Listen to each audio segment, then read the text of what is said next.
Pendidikan pula, kerajaan akan mengadakan pendidikan dan latihan secara mahir dan peramahir lah bagi orang-orang Rohingya yang berpotensi dimasukkan ke sektor tenaga kerja. Lepas ni orang-orang Rohingya.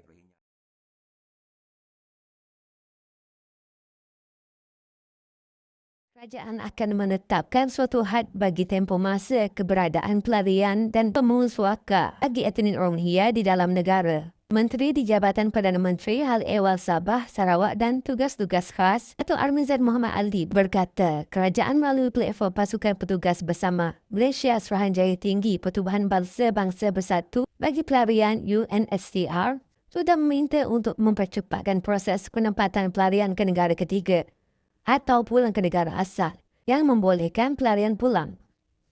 Justru, katanya, pihak UNSCR dan Pertubuhan Antarabangsa untuk Migrasi digesa memberikan lebih kerjasama dan mempertingkatkan komitmen serta usaha mereka dalam mempertingkatkan kadar penempatan semula golongan ini ke negara ketiga atau pulang ke negara asal. Pada masa sama, kerajaan secara prinsipnya tidak menghalang mana-mana orang perseorangan. Tuan bukan kerajaan NGO, syarikat korporat serta mana-mana organisasi tempatan dan antarabangsa untuk melaksanakan bantuan kebajikan kepada pelarian dengan dimaklum serta diselaraskan oleh kerajaan berkaitan. Malah, program bantuan kemanusiaan kepada pelarian dengan menggunakan peruntukan Qatar Fund for Development QFFD, sumbangan kerajaan Qatar membolehkan mereka mendapat rawatan di 5 klinik statik yang terletak di Sungai Petani, Ampang, Kajang, Selayang dan Kota Tinggi. Katanya menerusi jawapan bertulis yang disiarkan di portal Dewan Rakyat. Beliau berkata dasar kerajaan ke atas pelarian yang memegang kad UNSCR adalah hak mereka bebas bergerak dan tidak ditahan, melainkan terbabit dengan aktiviti melanggar undang-undang negara. Bagaimanapun, katanya pelarian berkenaan hanya dibenarkan berada di Semenanjung sahaja. Ini kerana kad UNSCR bukanlah dokumen perjalanan yang sah dan ia bukan dokumen keluar masuk ke luar negeri. Akses kepada perkhidmatan kesihatan di hospital dan klinik kerajaan juga ditanggung kerajaan. Sebanyak 50% daripada kadar dikenakan ke atas warga negara asing dan juga akses kepada klinik di bawah dana QFFD. Bagaimanapun, Armizan berkata dasar kerajaan terhadap golongan itu bukan suatu hak mutlak. Katanya kerajaan sudah menetapkan pendirian untuk tidak menjadi negara ahli kepada Konvensyen mengenai status pelarian 1951 dan protokol mengenai status pelarian 1967. Justru, sebarang bantuan diberi adalah bersifat kemanusiaan dan berdasarkan keselaras dengan perundangan, peraturan dan dasar yang berkuat kuasa, katanya.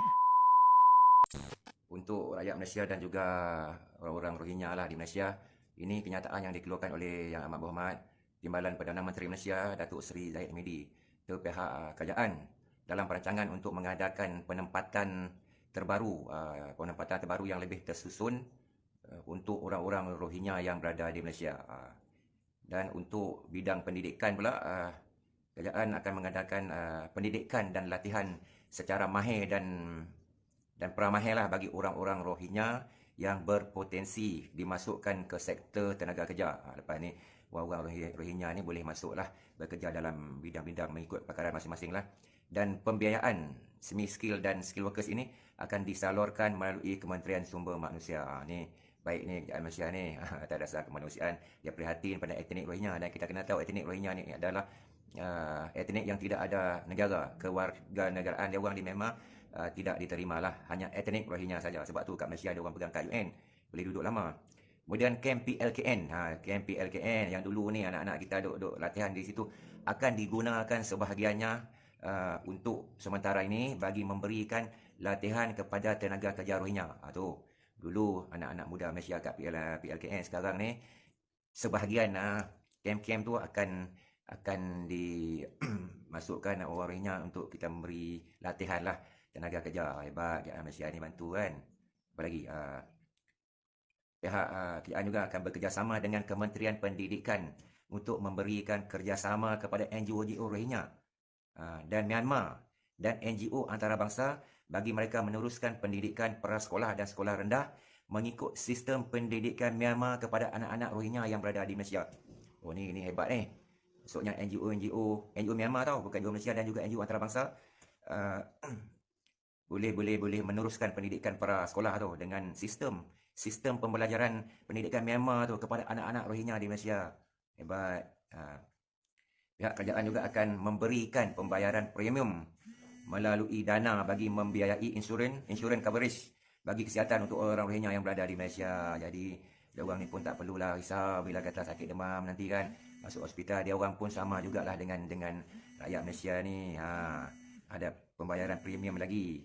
Dan pihak pemerintah juga akan menyalurkan tenaga kerja mereka untuk berada di sektor perladangan dan pembinaan. Itulah. Kita dah bagi penempatan yang tersusun, yang selesa. Kita bagi Kita bagi latihan, kita bagi pendidikan, kita bagi perawatan lagi. Itulah. Semualah. Jadi status dia orang ni macam mana lepas ni tu kita kena fikir juga tu. Bila kita dah bagi semua sama dengan apa yang rakyat Malaysia dapat. Jadi itulah Pak Cik nak sampaikan.